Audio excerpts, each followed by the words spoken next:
Parents lied to me about the day and time of our flight so that I would miss our trip to Hawaii. "Where are you guys?" I asked, arriving at the airport.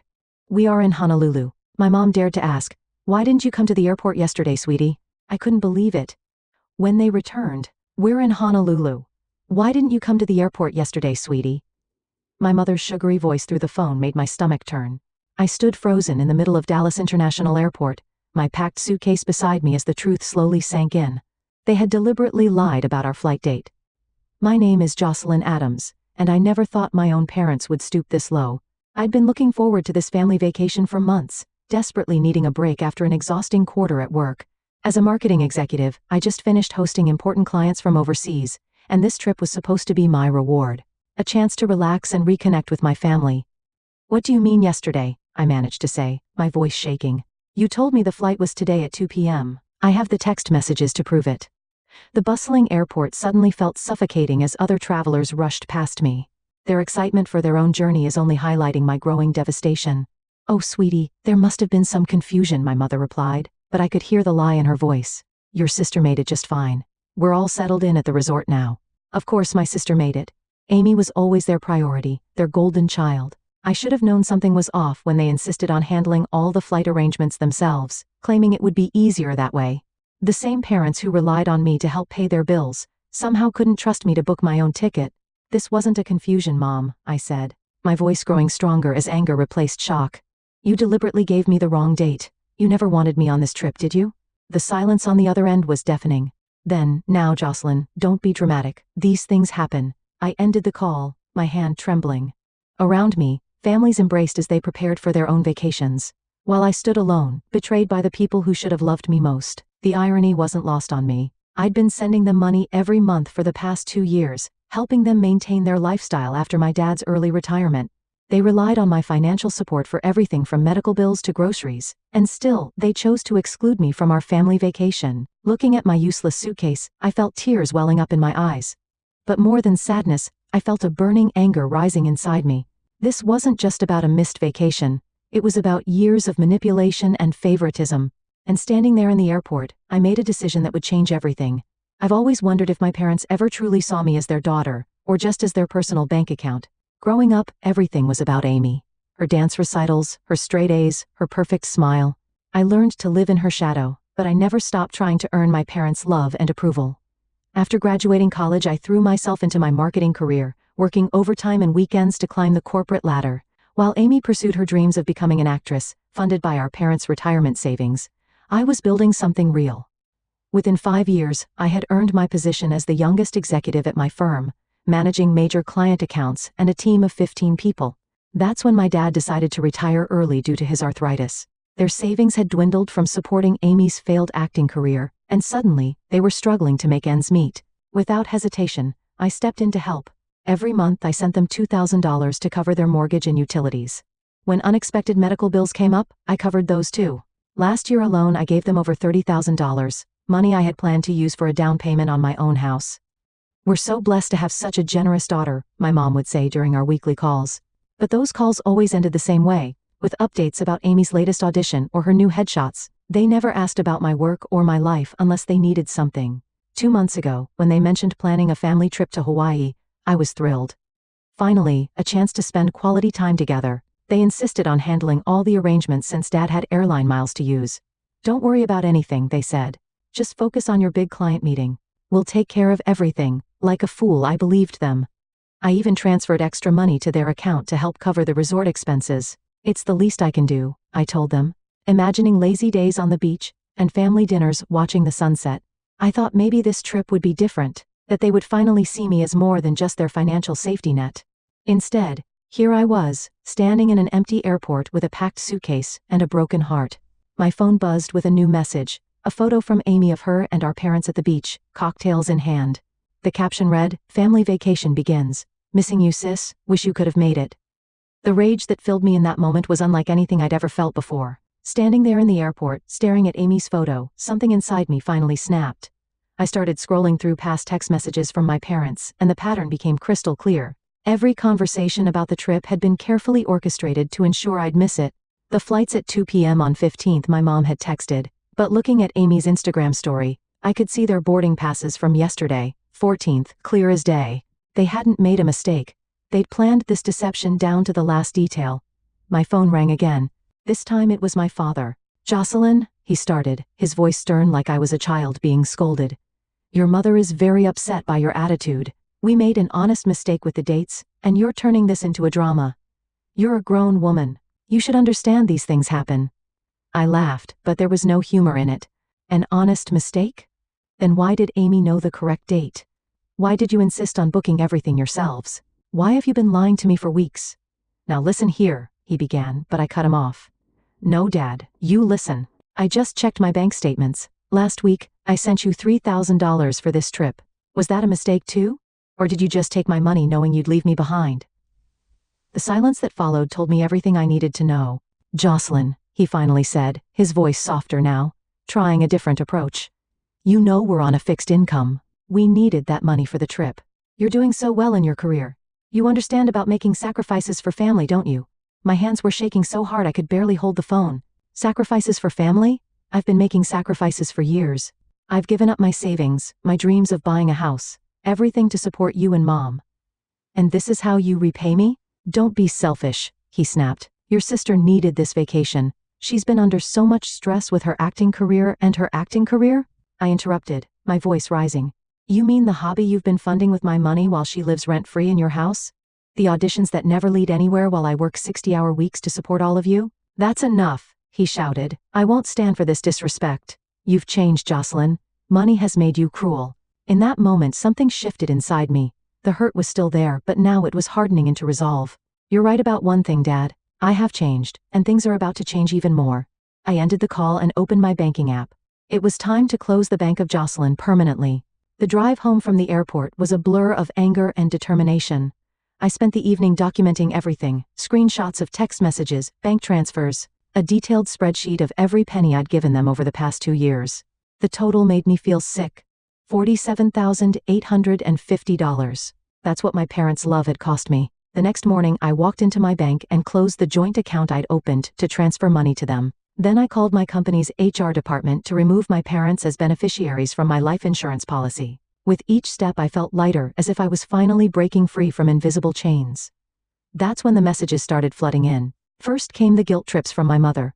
"I can't sleep knowing you're upset with us. This is tearing our family apart. How could you be so heartless?" Then Amy joined in. "Oh my God, you're being so dramatic. It was just a miscommunication. Mom's crying every day because of you." But it was my father's message that really showed their true colors. "We raised you better than this. After everything we've done for you, this is how you repay us? Your mother needs her medication refilled this week. Don't you dare abandon your responsibilities to this family." I stared at my phone, amazed by their audacity. My responsibilities to the family? What about their responsibility to treat me with basic respect? Instead of responding, I drafted a clear, firm email. "Dear Mom, Dad, and Amy. I've done a lot of thinking since yesterday. The Hawaii incident wasn't a miscommunication. It was a deliberate choice to exclude me while still taking my money. This pattern of behavior ends now. Effective immediately, I am cutting off all financial support. The money I've provided was a choice, not an obligation. You'll need to find another way to cover your expenses. Do not contact me about money again. I need time and space to reevaluate our relationship. Thanks." Within minutes, my phone exploded with calls and texts. My mother left sobbing voicemails about how they'd lose the house. Amy sent angry messages calling me selfish and heartless. My father's texts grew increasingly threatening, warning me about consequences if I didn't come to my senses. I blocked them all. That evening, as I sat alone in my apartment, doubt tried to creep in. Years of conditioning had taught me to put their needs first, to believe I was selfish for having boundaries. But then I remembered standing in that airport, realizing they had planned and executed their betrayal while spending my money. The next day at work, I received an unexpected visit. My Aunt Rose, my father's sister, walked into my office. "I heard what happened," she said, sitting down across from me. "Your parents asked me to talk sense into you." I braced myself for more guilt trips, but Rose surprised me. "What they did was cruel, Jocelyn. I've watched them take advantage of your kindness for years. It's time someone told you the truth. You deserve better than this." Tears welled up in my eyes as she reached across the desk and squeezed my hand. "Finally, someone in my family saw me. Really saw me." "They'll try everything to pull you back in," Rose warned. "Stay strong. You're doing the right thing." 2 weeks after sending that email, I discovered something that made the Hawaii incident look trivial. Rose called me during my lunch break, her voice tight with concern. "Jocelyn, I need to show you something. Can you come to my house after work?" When I arrived, she had a stack of papers spread across her dining room table. "Your father came to me last week asking for a loan. He let slip some things that didn't add up, so I did some digging." What she showed me made my blood run cold. Bank statements, loan applications, and credit card bills painted a disturbing picture. My parents hadn't just been using my money for basic expenses. They'd been living far beyond their means, counting on my support to cover their extravagant lifestyle. "Look at this." Rose pointed to a credit card statement. "They took out a new card in your name 3 months ago. Have you checked your credit report recently?" My hands shook as I pulled out my phone and downloaded my credit report. There it was. A $15,000 credit card I never knew existed. They had used my social security number and personal information to open it. "That's identity theft," Rose said quietly. "It's a crime, Jocelyn." I felt like I couldn't breathe. How could they do this? "There's more," Rose continued. "Remember that story about Amy's acting career? She's not even in California for auditions. She's been living at home this whole time, working part-time at a local coffee shop. The money they claimed was for her headshots and acting classes. They've been using it for gambling." The room spun as pieces fell into place. The constant request for more money, the vague explanations, the guilt trips when I asked questions. It wasn't just emotional manipulation, it was fraud. My phone buzzed with a text from my mother. "Please, sweetie, we need to talk. Your father's having chest pains from all this stress. If anything happens to him, it'll be your fault." I showed Rose the message. She shook her head. "More manipulation. They're desperate because their house of cards is falling apart without your money." "What should I do?" "You have 2 choices," Rose said. "You can press charges for the identity theft, or you can handle this privately. But either way, you need to protect yourself." I thought about years of sacrifice, of putting their needs before mine, of believing their lies. The chest pains, the tears, the guilt trips. It was all part of their game. "I want to talk to them one last time," I said, face to face, "but I need you there with me." Rose nodded. "I'll set it up. But first, we need to gather evidence and freeze your credit. They've shown you who they really are, Jocelyn. Believe them." That night, I couldn't sleep. I kept thinking about all the dreams I'd put on hold to support them. The house I wanted to buy, the vacations I never took, the savings I should have had. They hadn't just stolen my money, they'd stolen years of my life. But as I lay there, something else occurred to me. For the first time in my adult life, I felt truly clear-headed. The fog of manipulation was lifting, and in its place was a steel-like resolve. They wanted to play games? Fine. But this time, I would be the one making the rules.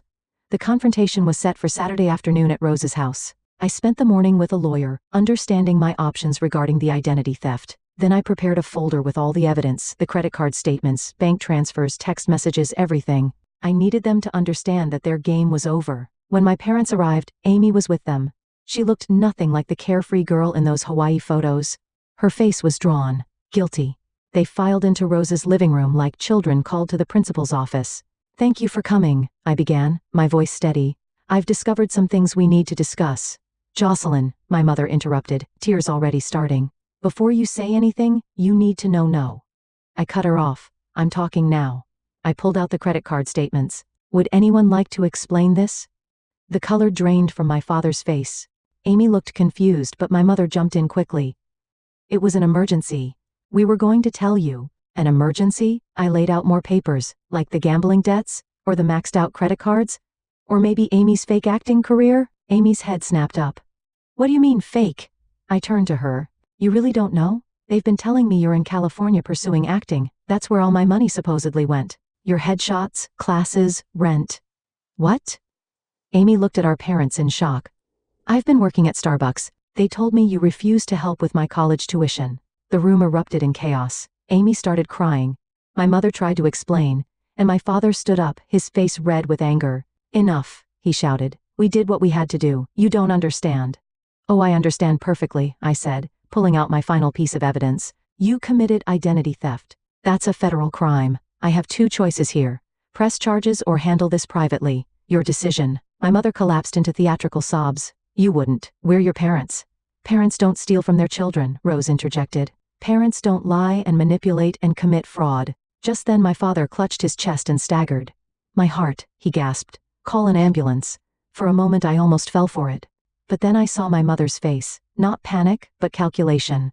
This was their final play, their attempt to regain control. "No," I said firmly. "No more manipulation. Here's what's going to happen. You're going to sign a repayment agreement for every penny you stole. You're going to close that fraudulent credit card, and you're going to leave me alone. And if we refuse? My father asked, his heart attack mysteriously forgotten. Then I'll press charges, and you can explain your actions to a judge. The silence that followed was deafening. Finally, my father nodded, defeated. My mother stared at the floor, her tears suddenly dry. And Amy? Amy looked at me like she was seeing me clearly for the first time. As they signed the repayment agreement my lawyer had prepared, I felt no satisfaction, only a deep hollow sadness for the family I thought I had. In the weeks that followed, my parents' carefully constructed facade crumbled completely. Without my financial support, they were forced to sell their house and move into a small apartment. The repayment agreement meant most of their retirement income went to paying back what they'd stolen from me. It wasn't revenge. It was justice. Amy moved in with Rose temporarily while she figured out her next steps. She called me one evening, her voice small and uncertain. I had no idea what they were doing, she said. All these years, they've been playing us against each other. I'm so sorry, Jocelyn. Her apology meant something, but it couldn't erase years of damage. Still, it was a start. My parents made one final attempt to manipulate me. They showed up at my office unannounced, causing a scene in the lobby. We'll lose everything, my mother wailed. After all we've sacrificed for you, I stood my ground surrounded by concerned colleagues. You lost me, I said calmly. That's the only thing that matters, and it was your choice. Security escorted them out, and as I watched them leave, I felt nothing but peace. The guilt that had weighed me down for years was gone. I was no longer their ATM, their emotional punching bag, or their victim. That evening, I booked a trip to Hawaii just for me. As I confirmed the reservation, I smiled at the irony. They had tried to exclude me from a family vacation, but in doing so, they had given me something priceless. Freedom.